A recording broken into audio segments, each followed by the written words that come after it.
Okay, welcome back everyone. It's 11/16 of 2015. We're going to take a look at Aristotle, but we're going to take a look at the first half of his metaphysics. His metaphysics is fairly long. We're only going to look at the first 5 scrolls, or the first 5 books.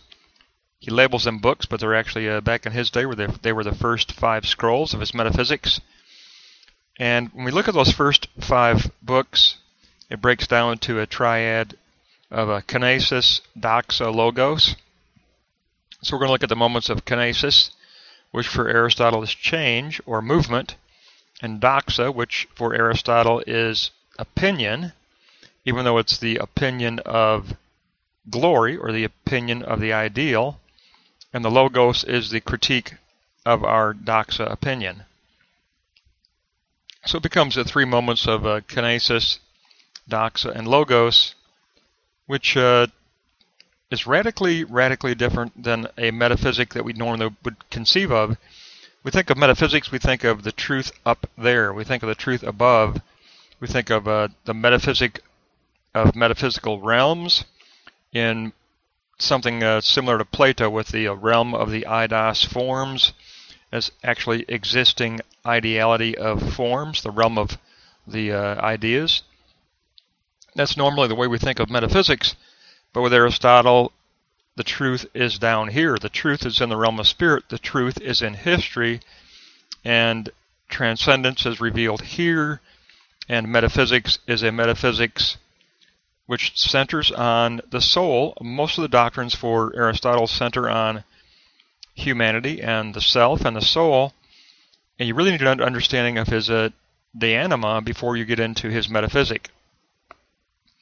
We happen to have already covered that, so we already have our background material done.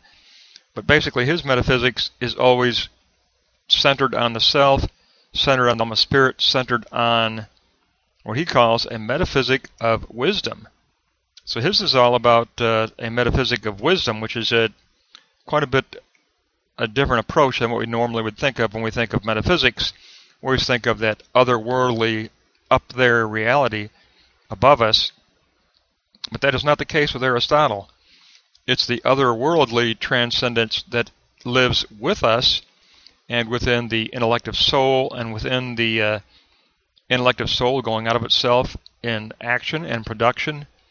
And so this is like the preliminary steps before his Nicomachean ethics. First, he kind of launches his metaphysic, but it's a metaphysic of wisdom, which can lead us to the Nicomachean ethic. And so it's very much a metaphysics of, and joined with a doctrine of de anima, of the soul. It's always that way with Aristotle. It's always about the truth in history, the truth of the self engaged with the self's own history. And so it's a great lesson because it's going to be the preliminary moments leading up to the Nicomachean ethic. We just finished the Nicomachean ethic, so now we're going to take a look. We're kind of working our way backward. We're going to take a look at the moments leading up to the Nicomachean ethic. So we're going in reverse order here. We looked at the Nicomachean ethic. We looked at the posterior analytic, which again puts us at this moment of actually moving now to the first moment, the first moments that lead up to posterior analytic and Nicomachean ethics. So we're working backward, but it works out to our benefit because we understand the metaphysic now in the way that Aristotle intended it to be understood, as a movement of wisdom. And now we can understand that. Now we know what he's getting at, because he wants it to be very much rooted in a practical ethic in the reality now, in our history. This metaphysics has to be related to a very phronesis, practical ethic.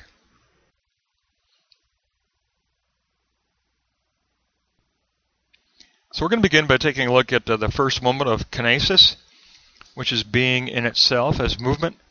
We are going to look at the concept of being because obviously metaphysics deals with the concept of being, but being in itself as movement is our starting point. And for Aristotle, it is a metaphysics of wisdom. We begin with the art of wisdom. We're going to begin with the art of wisdom, or the aesthetics, from the Greek aesthesis, which deals with the fact that for Aristotle, metaphysics begins with this sentient reality. It begins with aesthesis in the sentient realm, just as his De Anima began with a sentient soul. So it is going to begin with aesthesis, or an aesthetics or art of wisdom. The self defines being through art and reasoning. Single experience is acquired through recurrence in our memory, and notions are acquired by the self's act of universal judgment concerning recurring classes of objects. So we will encounter sentient objects that will be taken in through the sentient soul, and through the recurrence of these sentient objects, we can begin to make universal judgments concerning the eidos form that underlies their reality. Now, sentient experience provides the self with the particular resources for the intellective act of acquiring these notions of universal judgment. This is called the art of wisdom, that can grasp the causality of the particulars. These notions of the universal are labeled the first principles of things. So even at the level of the sentient soul, even at the level of sentient experience, we can grasp recurrence, and we can grasp causality by examining recurrence. So the causality of particulars can be determined, and it can help lead us to those first principles, which essentially equates with the eidos form for Aristotle. And that will lead us to the science of wisdom. In dealing with these first principles, the self is engaged in the ordering of reality. We have the capacity to posit causality, says Aristotle. We have this potentiality, we have this capacity to actually posit the causality of the things in our experience and the eidos forms that underlie those things. The supreme good is the eschatological cause of our ordered reality. So our truth that we seek to acquire, our metaphysical truth, is to serve the supreme good at the practical level. The eidos forms that will be used to compose the true and our posited truth are going to be posited in order to serve a phronesis of practical actualization of a supreme good. The supreme good is the eschatological cause of our ordering of reality. And it's our aesthetic sense of wonder that inaugurates our desire to formulate this art of wisdom as a science, which he calls a divine science or a higher science.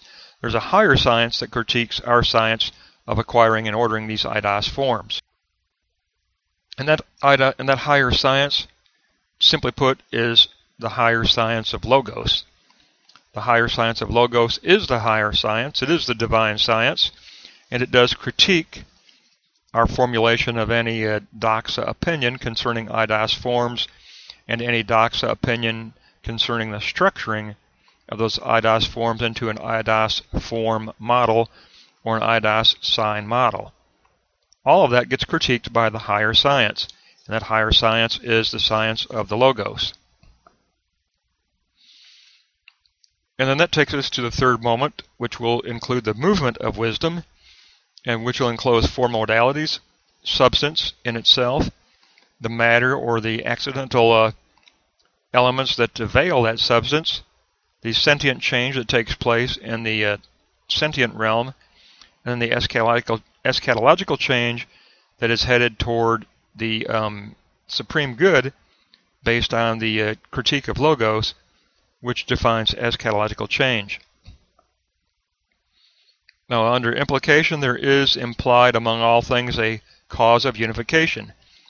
So Aristotle says there is the implication here when we examine our reality that there is an enclosure of a capital being that encloses all of the lowercase beings of particularity.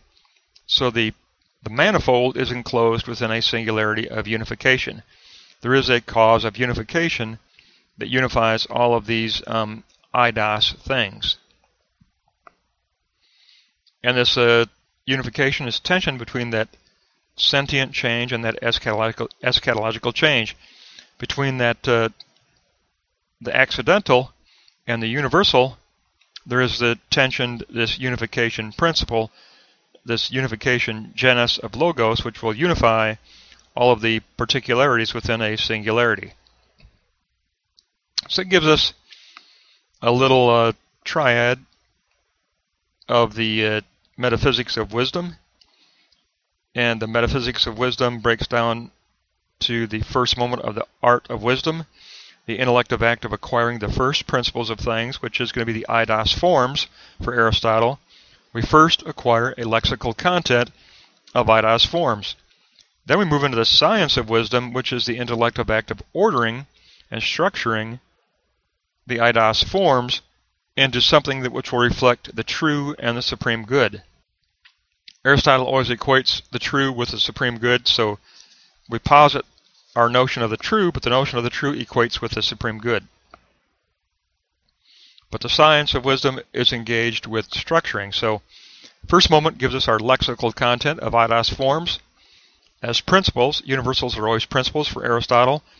Our second moment is the science of structuring.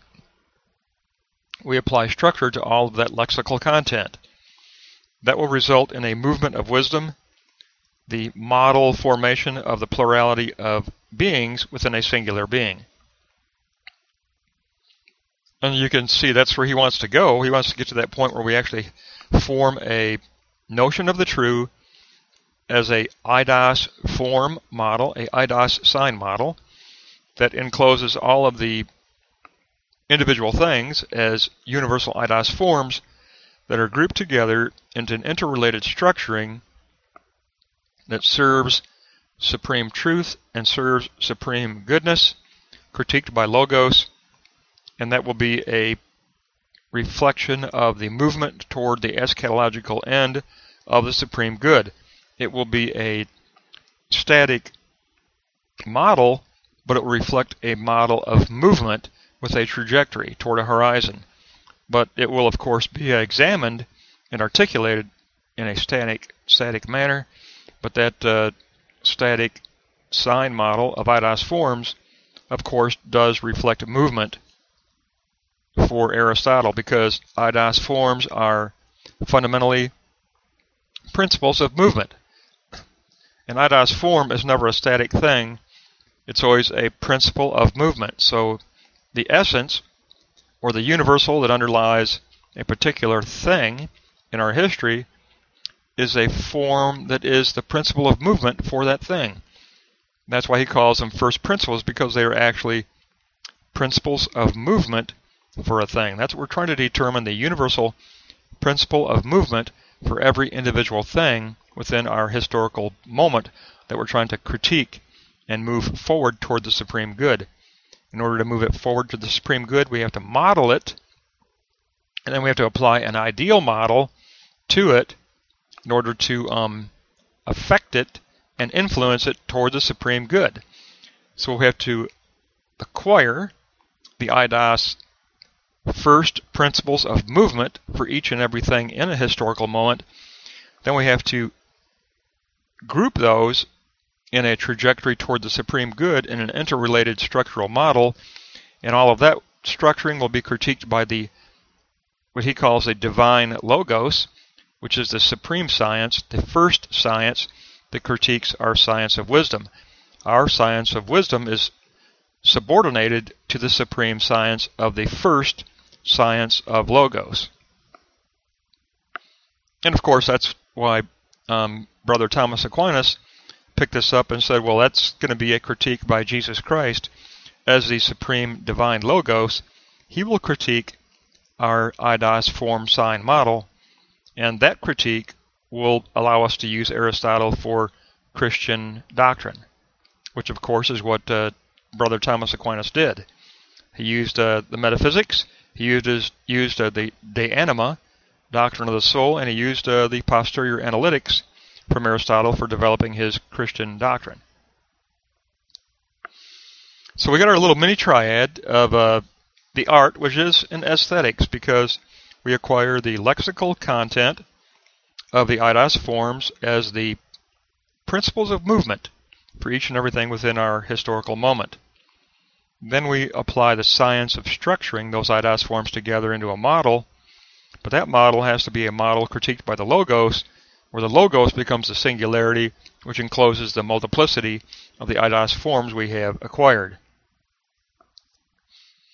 So that's the in itself movement broken down into 3 moments.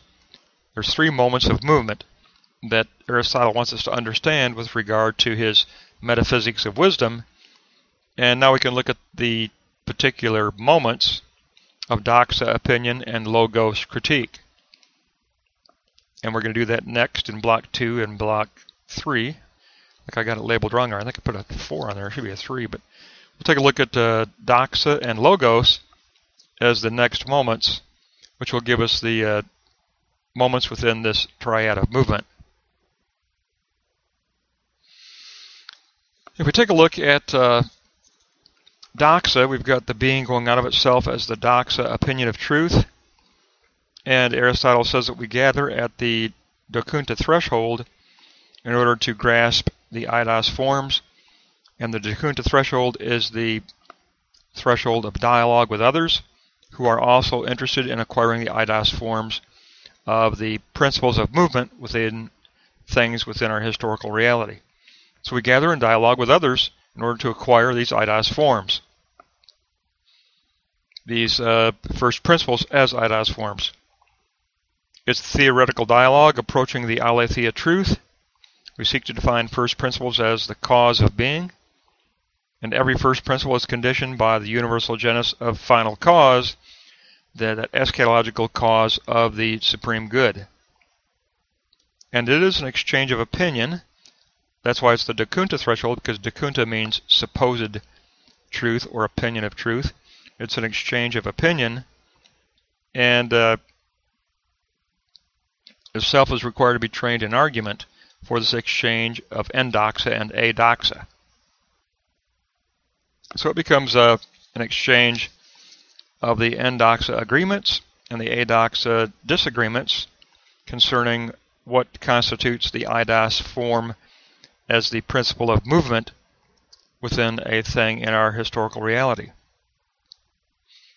It is a science of demonstration.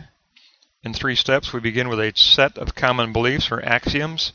We then investigate the essential attributes of a subject within our reality, and then we formulate propositional premises and proofs for our posited notion of the true. We deal with the Genera Principles, or the genus. Our science has as its starting point the Genera Principles. These eidos universal principles will be grasped as predicated of particular individual instances. So through the recurrence of the individual instances of things, we begin to grasp the principles of movement which underlie these things just through examining the repetitiveness and the recurrence of the sentient presentations. Our resources begin in the sentient realm, but we do acquire causality and the Genera Principles through the recurrence of these sentient presentations. We will examine a 6-point investigation. We investigate substance, attributes, prior and posterior concepts, genus, species, and then the idea of the multiplicity and the universality, or the whole and the part. And we begin with 3 axioms according to Aristotle. And number 1, the same attribute cannot at the same time belong and not belong to the same subject in the same respect, and contradictories cannot be predicated at the same time, and all attributes belong already to all subjects. Those are kind of the 3 governing axioms for our acquisition of the eidos forms. But that gives us lexical content without structure. We need to move on to structure. So moving on to structure, we're going to take a look at, I should say, 3 and 4, moments 3 and 4 together. Logos and episteme are actually moments 3 and 4 together. So we're going to take a look at logos and episteme as the science of wisdom and the intellective structuring. So we've got our eidos forms, we've got our principles of movement, or first principles, as a lexical network. But that lexical network needs structuring. That's where art now needs to evolve into science. The art of wisdom now needs to become science of wisdom. The signs from the Art of Wisdom and its first principles need structuring as a sign model, and our structuring addresses proper end, accidental end, separate acts, acts within acts, particularity, and universality. And then key for Aristotle is that structuring initially begins as continuum, and he begins initially as continuum because continuum addresses subsystems, and a lot of times when we structure our IDOS forms as signs, we begin by first putting together the collective of subsystems that we're going to link together. We begin at a subsystem level. So the structuring according to continuum, everything has its own primary movement, which may be a part of a subsystem of a syllogistic movement. Now, subsystem continuum may be something that is continuous by nature, or continuous by art, which means it's continuous under the Genesa-Logos. And there are axioms of continuum. Two things are called one, when the definition which states the essence of one is indivisible from another's definition. And second axiom, the essence of what is one is the beginning of a first measure of class. These subsystems define class of things. Now, he gives us a little bit of a summary of what a continuum subsystem would look like. It could be based on number, or where matter is the same. It could be based on species, where definition is the same. It could be based on genus, where the figure of predication is the same. It could be analogous, where it's reference to something else. And it could be simply an agreement of states, an agreement concerning the stage of actualizing the final state of the supreme good. It could fall within the modeling simply because of its level of actualization. Is it a prior moment, or is it a posterior moment with regard to the entire model moving towards the supreme good? So it could be based simply on states. But primarily, Aristotle says we begin structuring our lexical content of IDOS forms by working on various subsystem continuums that will give us the larger parts that will take up these smaller IDOS parts, and we can develop a group of subsystems. For example, we might have a subsystem for history. We might have a subsystem for humanity. We might have a subsystem for horizon or return, various separate aspects of a subsystem within our sign model we're trying to develop. And then we can link the subsystems together into a larger holistic continuum to get our larger picture of universality. And that's what we get into now for the structuring according to prior and posterior analytics. Now we get into structuring the subsystems as what occurs first, what acquires last. How does basically the word is disposition. How does the disposition of place occur? How do we place these subsystems within our model to reflect the universality of the movement toward the supreme good? After all, we are modeling movement. We're modeling the movement of IDOS principles. We're modeling the movement of first principles of movement. But structuring according to analytics references disposition. The arrangement of the continuum parts takes place.